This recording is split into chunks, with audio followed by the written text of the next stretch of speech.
Welcome to Disruptive Successor, a show for next generation leaders in family businesses and entrepreneurs who want to disrupt the status quo and take their existing business to a whole new level. We all know that what got us here isn't going to get us there.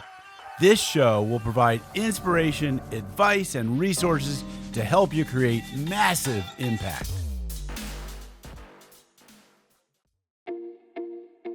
This podcast is sponsored by myself, Jonathan Goldhill, and my company, the Goldhill Group, where we provide coaching for growing companies. I'm Jonathan Goldhill, and my purpose is simple: to guide entrepreneurial leaders in family businesses towards more freedom and fulfillment. I want entrepreneurs to get clarity around the changes that will make them and their businesses more successful so they can experience the same freedom I've enjoyed in my life. Our proven practices challenge business owners to think differently about their business and how they're running it, and quite literally become game changers in our clients' companies. Learn more at thegoldhillgroup.com website, where you can schedule your free strategy session.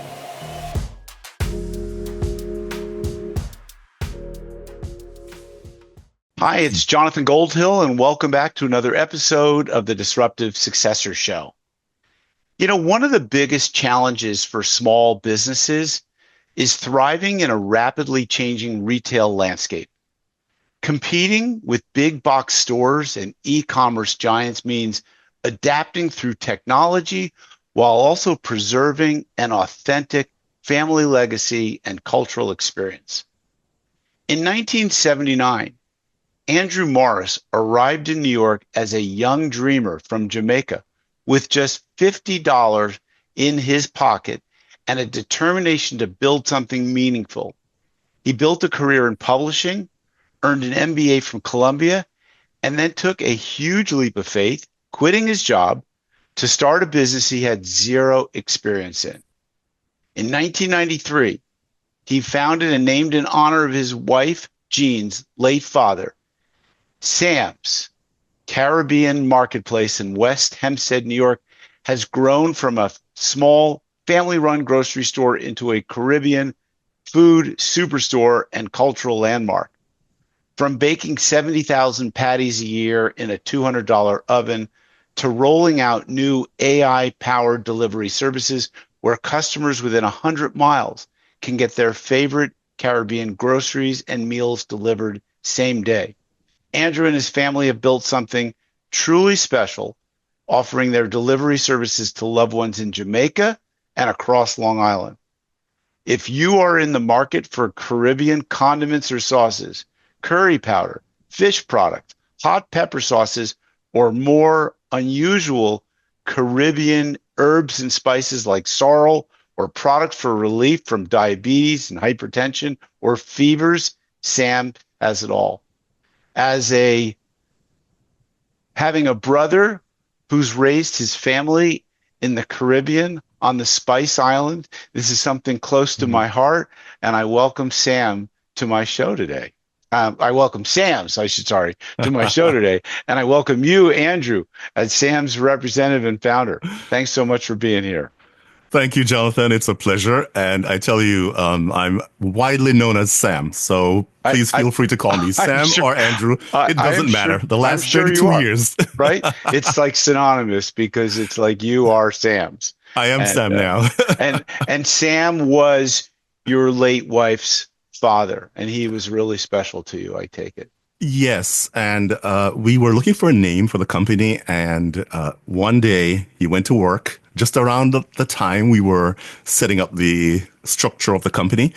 Went to work. He never came back home. He died from a heart attack at age about 64, where I am now. So, oh boy. Yeah. Yeah. And so, I thought, wow, wouldn't it be really nice to name the company after him? And his wife was really happy about that. My wife was happy about that. My mother-in-law, his wife, was happy. Yeah. And so that's how come I became Sam. Well, that's great. That's great. And I have a grand nephew who just got named after my father, Wally. And my father, Wally, died of a heart attack at the age of 35. So, oh wow, I understand You know, Yes. I have good faith that you're going to live well past your late father-in-law's age. I think So I've already done a little bit you, past it, so yeah, thank yeah, you're God. good. Thank You're you. good. You're good. All right.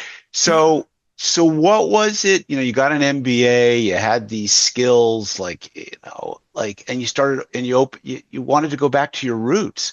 What was the calling? What was like what was the voice in your head or the thing in your heart that made you open this store? Yeah. Well, first of all, entrepreneurs are a little crazy. I gave up my wonderful job, making good money, and decided I'm gonna drop it all Right. and go after my dream. So what happened is I worked at a newspaper publishing company in Long Island for a while, and I lived in the Bronx. It's about 25 miles, but in New York time, it's Yeah. about a 1 hour trip. On a Friday, it could be a 2.5 hour trip. Oh, And so brutal. I decided I'm going to move to Long Island where my job is, closer to my job. Mm-hmm. So when I got to Long Island, I looked around and I couldn't find the products that I would find in the Bronx because the Bronx has a large Caribbean community. Right. And so I could just, walk 2 blocks and I could get my hard dough bread or my spice bun or whatever. So I got to Long Island and there were very few things. There were a couple stores, but they were mostly run by non-Caribbean folks who didn't really understand, the stuff and couldn't explain it and so on. So it just so happened that Jamaican restaurant, a Jamaican Chinese restaurant that was in Queens, a neighboring borough in New York City, also opened a restaurant in Long Island. And so I thought, wow, if they can do it, then maybe what we need now is a store that actually sells the Caribbean products Yeah. that go into the food that people eat at the restaurants. So we were fortunate enough to find a place right next to them, but that took 2 years. So I'm jumping ahead. Yeah, yeah. But your story is not dissimilar from those of other entrepreneurs. Specifically, I used to know, and she was a speaker at one of our community business events. Her name was Sandy Gooch, and Okay. was the person behind Mrs. Gooch's Markets. And Mrs. Gooch's Markets was ultimately acquired by Whole Foods. And so Oh, all her 7 locations in Los Angeles became Whole Foods locations. But wow. Sandy Gooch started her business because her husband had, I believe it was rheumatoid arthritis. So he had real health problems. And she had to go to all these different places to just take care of him and get the foods that he needed and the herbs and the things. So she just at some point just said, why don't I just like open a store so I have access to all this stuff? And that was her story. So kind of Absolutely. similar. Yep. Makes Yeah. sense. Yeah, If you exactly. want it, other people want it too. Exactly, exactly. Okay, so take us back though. When you came from the Caribbean, you only came with $50. I mean, that sounds pretty crazy. Um, Yes. Well, two things. I was 18 years old when okay, I got here, right. and so didn't have a lot of money anyway. But I needed a lot more money than that. But back Yeah, then, the Jamaican government it had adopted a democratic socialist political philosophy, right. and people were fleeing the country. Businesses were closing. Everybody was running to Canada, to the United States, and there was a drain on the foreign exchange reserve.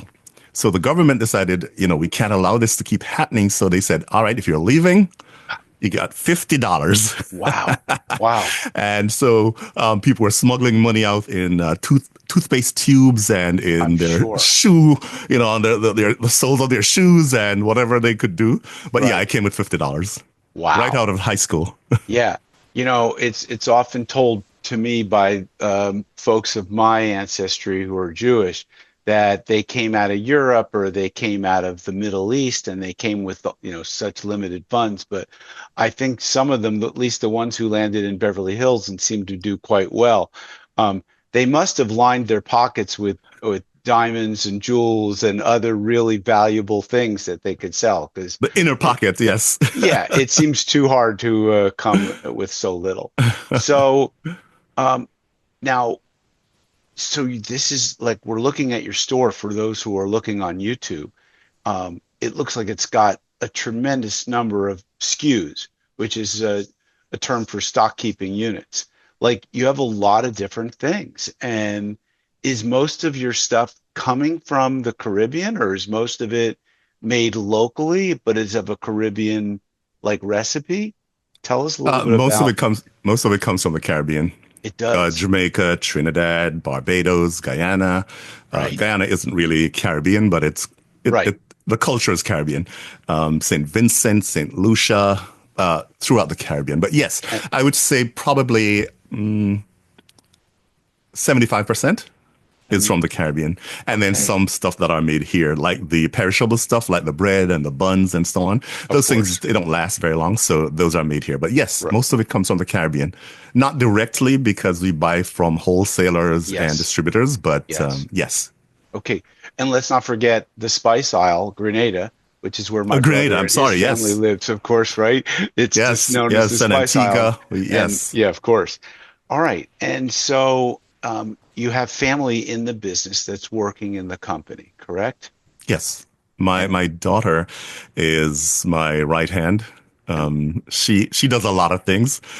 She works for me. She is an adjunct professor in a college in the city, yes. and she also does some other moonlighting stuff. She's very creative in that sense. Real typical Jamaican. Right. They say every Jamaican has three jobs, but Is yeah. that So she's really my right hand. But I also have cousins and my wife's cousins and so on who work there. I have a lot of people I can trust, and one interesting thing is most of us are college educated or amazing? and we decide to do this crazy stuff. Yeah, well, crazy is good. That's what entrepreneurs do, right? And so, at what age were like some of the youngest ones, maybe your daughter, when they started working in the store? I imagine a lot of my clients, they start when they're teenagers and they grow up in this Yes. business, and that's what they do. And Yes. and My daughter proudly tells everybody that she's 28 now. And she okay, says, I've been working for 14 years. right, exactly. She That's great. started at 14 while she was in high school. She Right, would come in the evenings, and I never gave my kids pocket money right, because I had a business. So right. I gave them like seed money, and they would go out, and I would take them to Costco or some store, and they would buy candy and gum and stuff, and they would put it in the store. They'd have a little shelf for themselves. Yes. And when the products sell, they would get the money, and I would teach them about, not spending all of it. Remember to keep some to No, buy the products back, not easy that to kind of do stuff. that, right? Yes, yes. So that's where we started. And so my son, he would come, but he wasn't as interested in the business as my daughter. He was more into adventure. He wanted to be a pirate at one time. And when he was younger, That's a really great career for an American. I mean, it does work in the Caribbean. They still have I pirates, know. but not here. And I think he right. watched Pirates of the Caribbean, Yeah, and he must have gotten exactly. some ideas. Exactly. He told that to a little young friend of his. He was probably 6 or 7 when he said it, and she said, "Andy, don't you think you should probably think of something more practical?" But he's in the Navy now. No, I'm sorry, he's in the Army National Guard now. He came out of the Navy, went to the Army Yeah, National Guard. But my daughter, yes, she's been there since she was 14, and she is my right hand, and she loves it. And so, yes. that's great.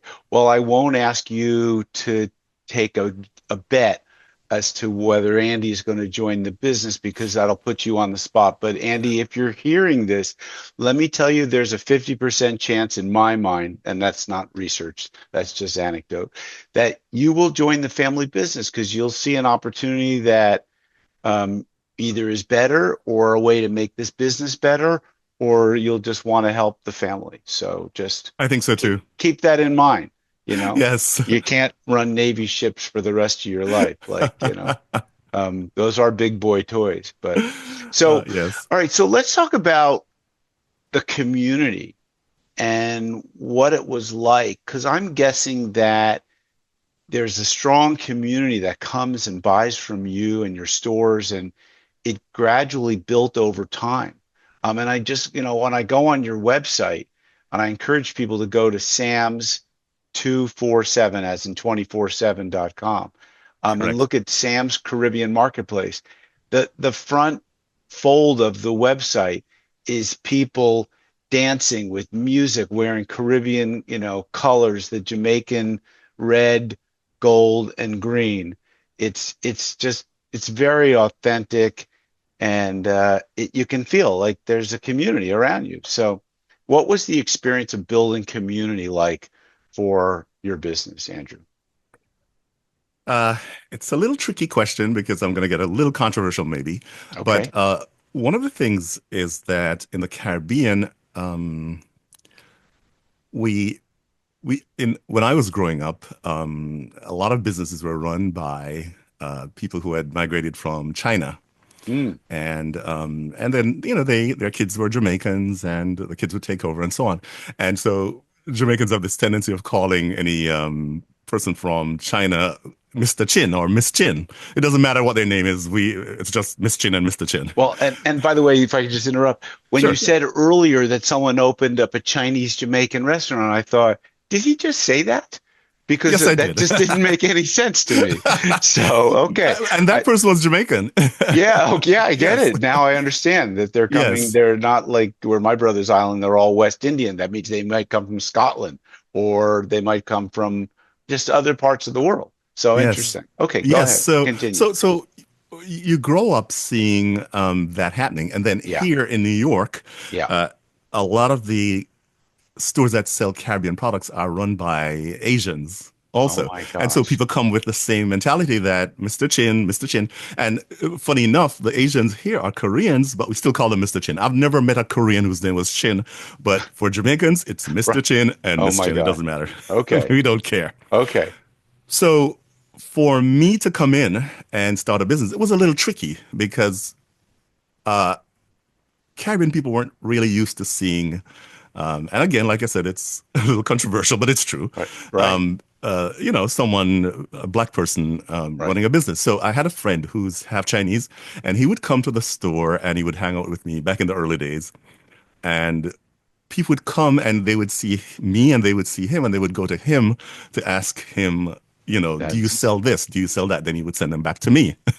because what they thought you were African American or something like that, and Well, just like no, from a different. it's just that if there's a Chinese person or a Chinese They, looking person, then yeah. he must be the owner. It's that Okay. mentality, that Got it. mindset. Okay. Now that's changing and that has changed over the years. But Yeah. yes, so for me to come in being, a black Jamaican, Yeah. it was a little tricky. Yeah. I had to make people feel that I knew what I was doing, that I was there for them, and so gradually people took time to warm up to us and to say, oh yeah, um, I mean I hate putting it that way, but it is Yeah. true, and so over time people started just loving us because we made some decisions right up front that we were going to give back to the community. Hmm. We were going to help the organizations in the community. We've probably never said no to anyone as far as, churches begging for stuff, Boy Scout troops begging, schools asking for stuff. People come and we make them know that, look, we need you, we depend on you, and therefore we're here for you. And so we became a real big part of the community, and that really endeared us to the community. And so we got all sorts of plaques and awards and citations over the years because of all the work that we've done for the community. And now Sam's is a household name. I mean, we've seen where young people who used to come back in the days are now coming with their children, and Mm. some of them are coming with their grandchildren. Wow. I mean, it's Wow. been 30 something years. Right. So, Right. Yeah. yes. That's a And long so time. now, yeah, we're a And community now. and are you finding that you're seeing many Caribbean customers, or are they just of all ethnicities? Originally, it was mostly Caribbean customers. I Yeah. would say probably 85% back then. Right. Then, as we got bigger, started promoting more and, started reaching out more to people. I would say now we're probably 65% Caribbean Yeah. and then everybody else. Yeah. Well, that's great. And with your ability to deliver and same day, the you know, there's Caribbean people all over. I know Brooklyn has got a very big community of Caribbean folks, and Yes. so you must have really a very popular place. Yes, we Let's do. yeah, let's talk a little bit about entrepreneurship as an immigrant. There, my family, they were immigrants in the early 1900s, and they got into a business that most of the Jews coming from that part of Europe, which was they got into textiles and fabrics, and theirs was men's suits. Um, Mm. and so, like each ethnic group seemed to have their own little specialty. And I think that if you look at a country, by the way, like India, like more than 95% of all businesses are family businesses because the family is an economic unit. And so everyone gets involved in the business. And so this is my thinking about immigrants. I certainly see it in Los Angeles, is that the newer immigrants, they stick together and they build their business together, whether it's uh, the Asians that come in and they're in the import export business, or the people from Mexico or whatever, and they're Mhm. they're housekeepers, or they're all working for landscaping companies. I mean, I don't want a cultural stereotype. My question really though is to understand what was the journey like for you as an immigrant entrepreneur, and maybe the support that you felt from the community, from the government, from banks, et cetera. Just tell us a little about your journey. Sure. The One of the things with Caribbean people, especially Jamaicans, where I'm from, Jamaica, Hmm. is food. Food is a big thing for us. We will drop our accent, we'll drop everything, but we won't drop our food. Okay. We Jamaicans pride themselves on thinking that somehow they have the best food in the world, and therefore, food is extremely important to us. So, getting into food is pretty much a winner from the get-go. Now, it was a struggle getting started. We prepared for a couple of years. I had quit my full-time job and took a freelance job in book publishing just to give me time to sort of do the research and the preparation for Sam's. And had no clue what I was doing. Never ran a business before. Never ran a retail business. Anything. I lived next to a retail store, but I don't know if that qualified me, They to be didn't an help you. entrepreneur. Okay. But yeah, I had no clue, and so it took a lot of learning. And so once we decided we were going to go for it, we, I took my business plan to SCORE, Hmm. Society of Retired Senior Corps of Executives. Retired Executives, Yes, correct. yes, thank you. Used to have them in And my office many years ago, back when I okay, ran an economic development firm. okay. Yep. And I was proud of my business plan. I, put everything into it. And the guy, it was probably back then, he looked old because I was in my early 30s, but he Right. was probably in He his was probably in 60s, his 60s or probably. 70s. But I thought he was, a Yeah. million We're years not old. old, Andrew, right? 60 is the new 50, or I whatever know, they I say. know, I know. Okay. So I took it to him. We sat there and he looked at it and he put an X through almost every page. Ooh, And then he said, pretty much it'll never not work. verbatim, but he said, "This is nonsense. Keep your day job." And Ooh, I felt like I'd been stabbed. wow. And but I decided that, I'm not gonna listen to him. I'm gonna go ahead. I think his misconception was that there weren't enough Caribbean people Yes. back in 1993 to Okay. make this viable. I Right. think that was his misconception. Gotcha. And so I decided, I'm not gonna listen to him. I'm Do gonna you go know ahead. if you had data in there about how many Caribbean people there were within a driving distance of the store? I had a whole research section, so I Okay. probably did. but he probably, Maybe I don't think skipped he over got it. to that. Okay, got it. He had seen enough. Brutal, right? Yeah, Consultants it we was can be brutal, brutal people, I guess. We but can rip I things kept apart. going. Right, Yeah, but that's why we're not entrepreneurs. And entrepreneurs are maybe a little crazy. we are. I told you Just that right up yeah, front. right. Full disclosure. Yeah, right. So got past that. I did everything I needed to do. Did all my research, got all my ducks in a row, got my permit from the village, Mm-hmm. and then started advertising in the local newspaper, Newsday. A lot of money advertising that we were opening the following week. And then a gentleman walks in from the building department and says, "Are you Andrew Morris?" I said, "Yes." He said, uh, "We've revoked your permit." Ooh, I'm like, why? my permit? I said, "No, here's my permit. I got it. Here it is." He said, "Well, a new ordinance was passed, and you've got to go before the zoning board now to get a permit." But I said, "But I Oh, already got it." right. Make a long story short, Cruel. Yeah. that took 3 months to resolve. Hmm. However, I did open, and he came Okay. back and he said, "We're going to shut you down if you keep opening, without the permit." I said, "But I do have my permit. What do you mean?" Oh my gosh. We took it to the mayor, and he was able to help us to tie it up in the legal department, and we were able to stay Was open. this politically or racially motivated or I don't just, know. a government bureaucrat? Okay, we don't know. I don't know. But And I never we even don't, guessed. who cares I at don't this know. point? Yes, who cares? It It's happened. history. Yep. The problem with that was that I was supposed to get my check from the bank. Hmm. We were getting a $50,000 loan. Okay. And I'm meeting with the banker, and I mentioned that to him, and he was like, "Oh, so if you don't have a permit, we can't give you the loan." Right. Oh my gosh. Heartbreaking. Heartbreaking.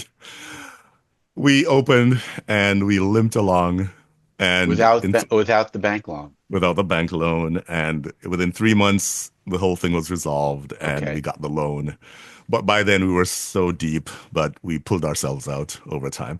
But Right. just little things like that along the way, you Yeah. know. So when the bank though was initially supportive of a startup business, so was your did you have a home? Was it secured by a mortgage or like, because that's sometimes we used to refer to the SBA as a glorified mortgage lender. They would see you had a home and a decent business plan and maybe some capital enough to meet their leverage requirements, and they Hmm. would they would lend you the money, and at a much higher risk, and or the bank would lend you the money and they would guarantee it. I assume it was an SBA loan, but maybe not. Yes, it Yeah. was. And I Okay. did have a home, and Okay. that Yeah. helped. Yes, of course. Also, what helped was And a that business plan. I had a friend who worked in the small business loan department of the bank, which Oh.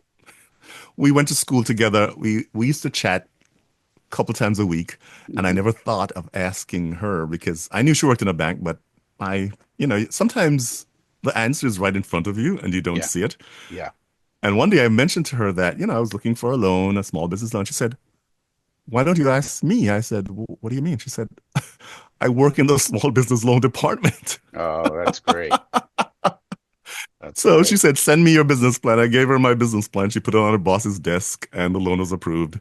I mean, with some back and forth, but yeah, Yeah. the loan was approved. So I didn't have a lot of hoops to go through in that regard because I had someone on the inside. But yes, um, it, it, once the bank found out that they had withdrawn the permit, then it was a real problem.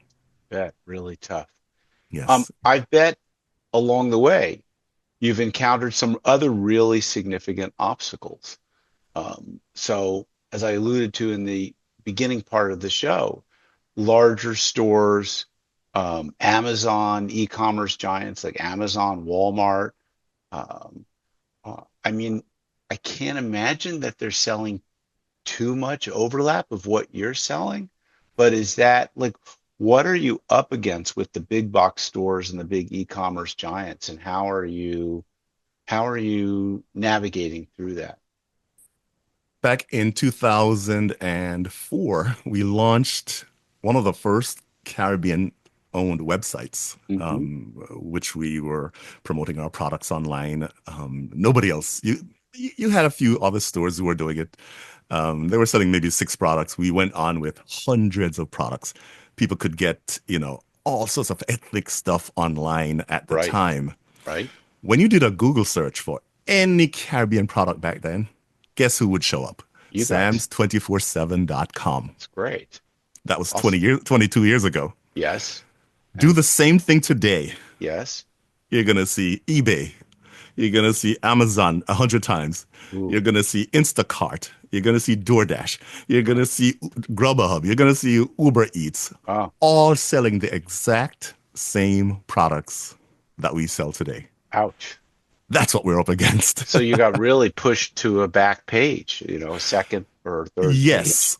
Yes. So, And but but look, some of the products that I'm looking at on your website, these are really very unique specialty products that I can't imagine and that they're selling. And I imagine that sourcing these products, while those manufacturers probably want to get on eBay and Amazon and, get with DoorDash and Grubhub, uh, they're maybe not a big enough market. And so you could maintain that niche. Um, but the question is, can you make enough money in that niche also? right. So on Amazon and Walmart and so on, you have independent sellers Hmm. who go on. They'll come buy the product from me or they'll go buy it from And somewhere and just, put up a sell it. store and sell Right. it. And Gotcha. so they'll show up because they're on Amazon. So the trick now is how do you manipulate your SEOs Hmm. so that you now show up in the Right. on the front page of Right. Google and Microsoft and so on, Yeah. and so that's the trick, and that's what since we've relaunched our new website, that's what I've had to be studying now. How do I get back Gotcha. right up there, among the big boys? And we're doing it. We're doing it. Uh, for them, it's not a big thing, Yeah. but they want to corner every market they Yeah. can corner. Yeah. It doesn't matter if it only brings in, $10,000 for them. Hey, that's $10,000. Right. So it's a struggle, and but we're ready for the fight. So the role of family comes into play here, and I think is really important because the family, your family, all identifies with being from the Caribbean. Yes, And there must be networks, organizations, churches, community groups all across the country that are Caribbean culture based organizations that want to support businesses like yours. Have you looked into tying into those networks? Do they exist? Um, and, can you rely on them and your family members to get to them to sustain your operation? yes. Interestingly, being in New York, you Mhm. have quite a few of those. Yes, None of these organizations are really national or, of really. course. They're small Right, organizations, right, but they all support us. The churches, the alumni associations, and for Jamaica, there is an umbrella alumni association that probably has 30 different high schools and junior high schools and so on as part of it. And they're all tied into SAMS. And yes, so we do get that local support. People know we're there. They know they can depend on us. They can rely on us. We're going to be there for them, and they're there for us. And we're happy for that. Yes. And then what do you see as the role of preserving Caribbean culture while also adapting to change Yeah. and You know, introducing maybe other products? Will you sell something that is not a Caribbean type product? Yes, Um, we do. okay, We sell products that Caribbean people use. right. So we will sell certain drinks and certain products that are not from the Caribbean. We don't Mhm. do a lot of that, but if it's Right, something that Caribbean people ask for right. or use, we have no problem doing that. My children, Does that include our Coca-Cola Coca-Cola, or Pepsi, Guinness? Uh, we don't sell Sell liquor at the alcohol. moment. We don't have a Right. liquor license, but But yeah. yeah, but I But get if the we could, we concept. would sell Red Stripe, Right, of and course. Yeah. Beck's, no, from Barbados R- and so on. Right. Lots Yeah. of beers and so on, but we Right. don't. But yeah, Red our Stripe and children, Guinness is what I always saw in the Caribbean. yes, and Dragon Stout also. Yes. Yeah. Our children are born here and Yeah. they identify as Caribbean. Mm. My daughter came back from Jamaica. I would say maybe 3 months ago. She spent like 2 weeks there. She goes there on her own. She stays with her cousins, and she's very much attached. My son, same thing. They identify with the Caribbean culture, and so it's important, and you see kids come in the store and they want their beef patties or their chicken patties. They want the stuff that their parents ate when they were kids. Yes. And so there's this really tight, especially when it comes to food and the music and just the vibes of the Caribbean. People want to hold on to that. And so that's what Sam's does. When people walk into the store, they hear the music playing, they smell the food being cooked, the Mm-hmm. patties being baked. Mm-hmm. They hear the accents all over, a Bajan accent, a Trini accent, a Jamaican accent, and it's just like coming home. You feel welcome. You feel as if you just stepped off the plane into the Caribbean. And so that's why we're there. We're there to preserve that. But at the same time, we move with the technology, we move with the times. We have to adapt. Yeah. And over the years, back in the days when we just opened, we used to sell vinyl records. Wow.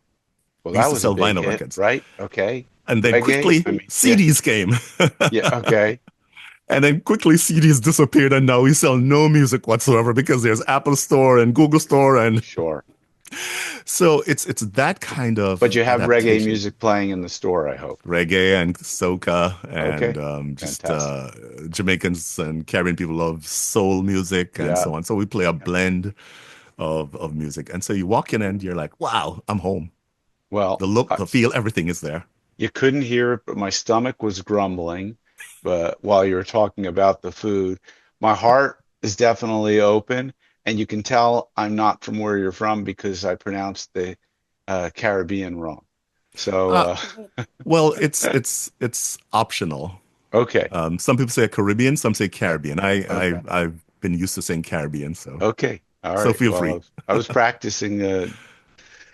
So, preserving, I think, the culture is so important, and in family businesses, preserving legacy is really important.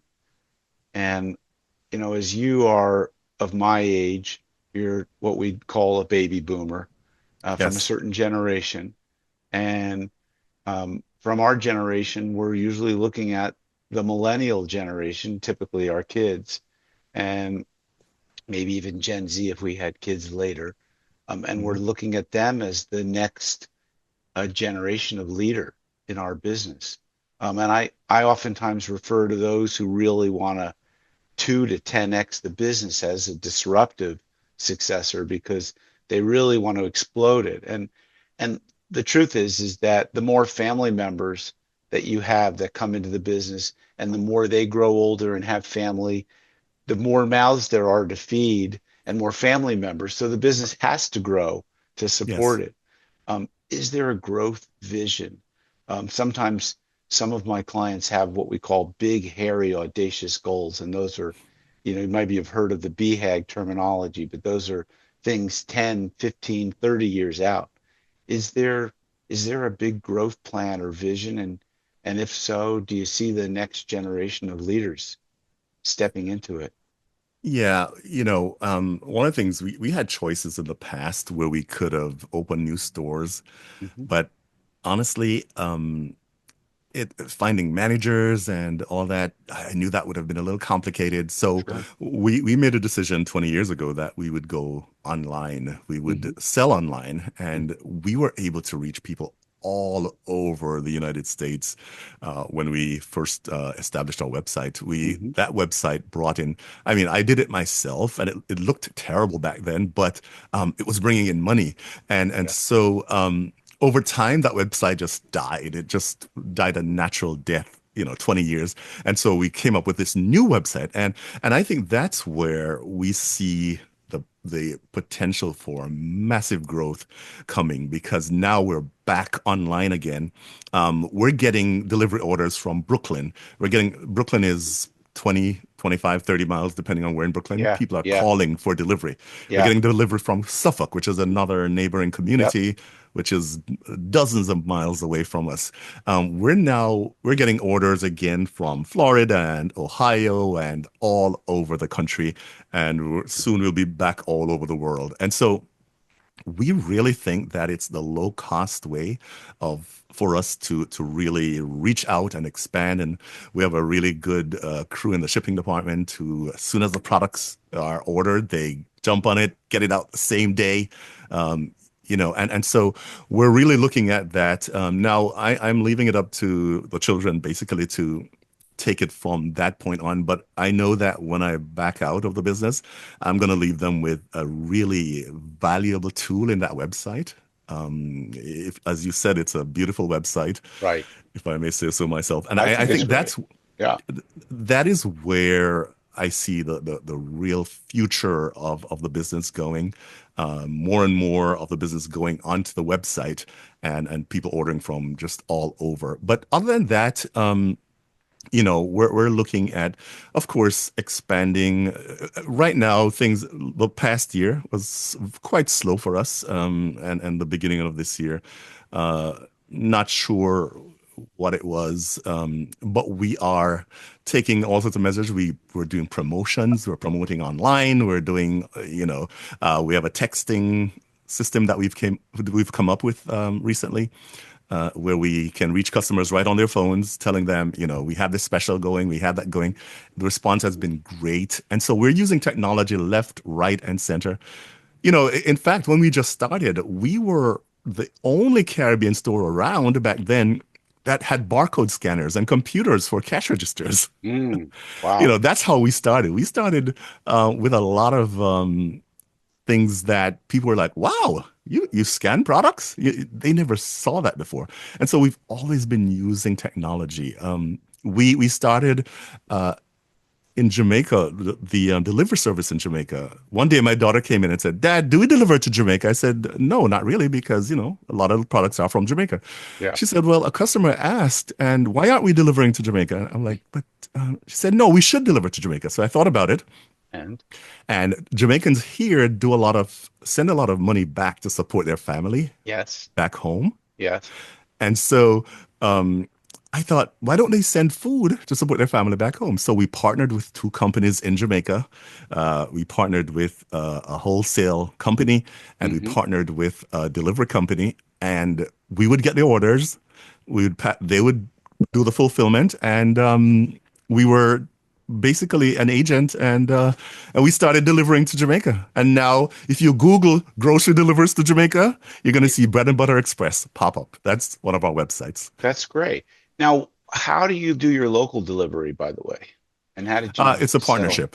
It is. You found so local folks that No, it's a local national company. organization with Okay. which we partnered. Right. And once the customer goes online and places the order for local delivery, Yeah.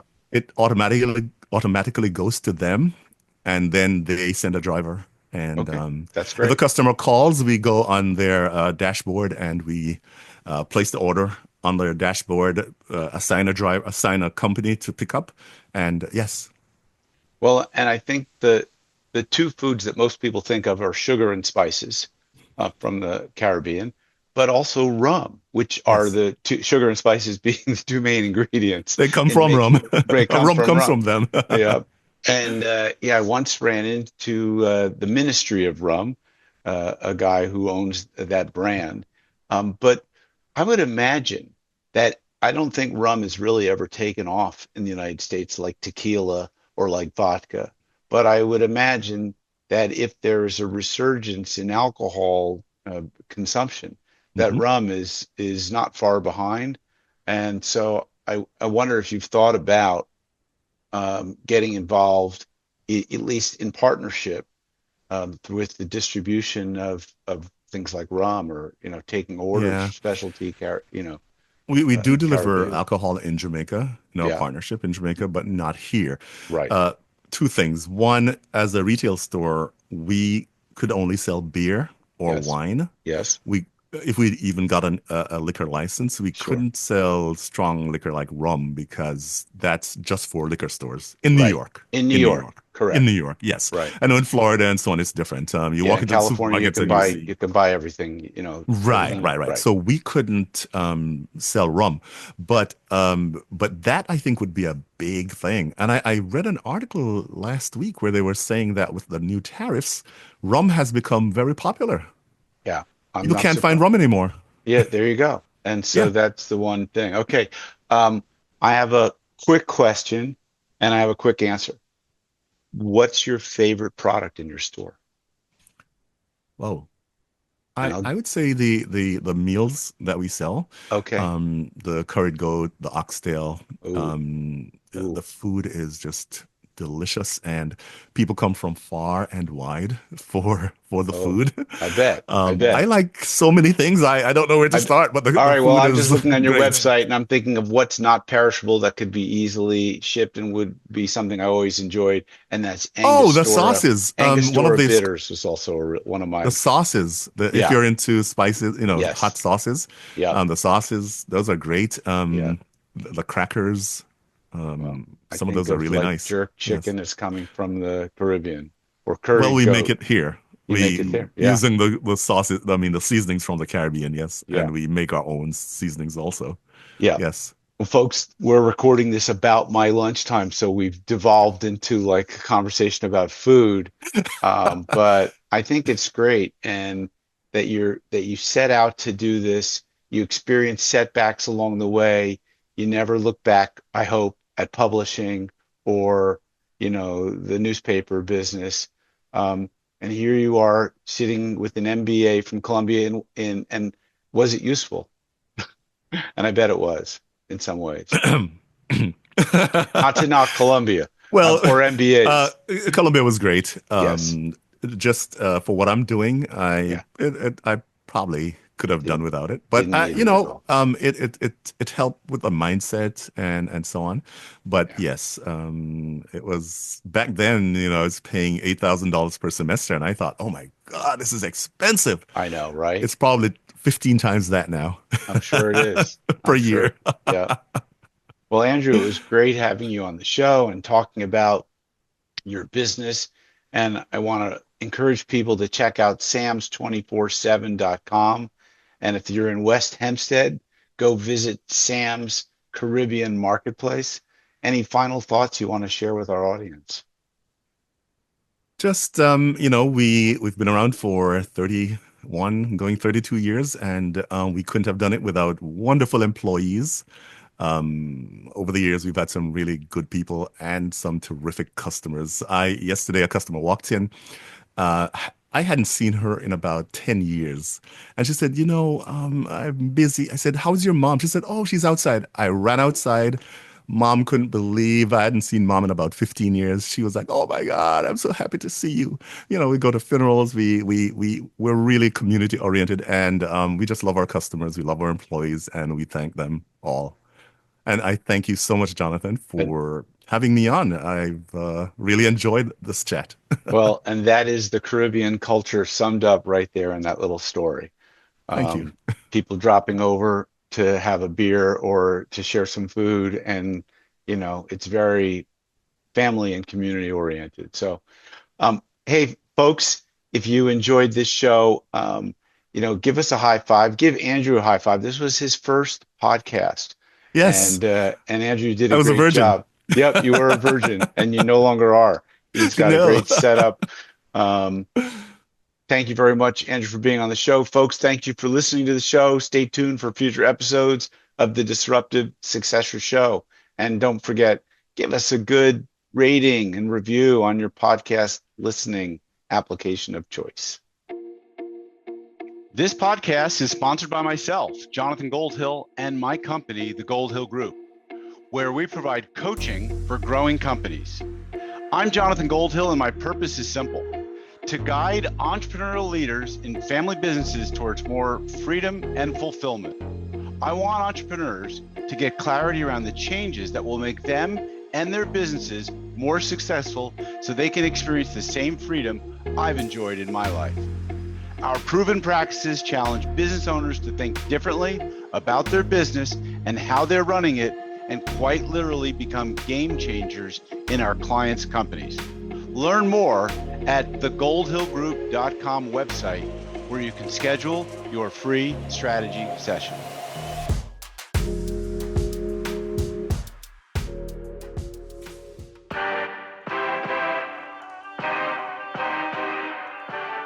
Thank you for joining us on the Disruptive Successor podcast. If you enjoyed today's episode, please subscribe, review, and share with a friend who would benefit from the message. If you're interested in picking up a copy of my book, Disruptive Successor, go to disruptivesuccessor.com.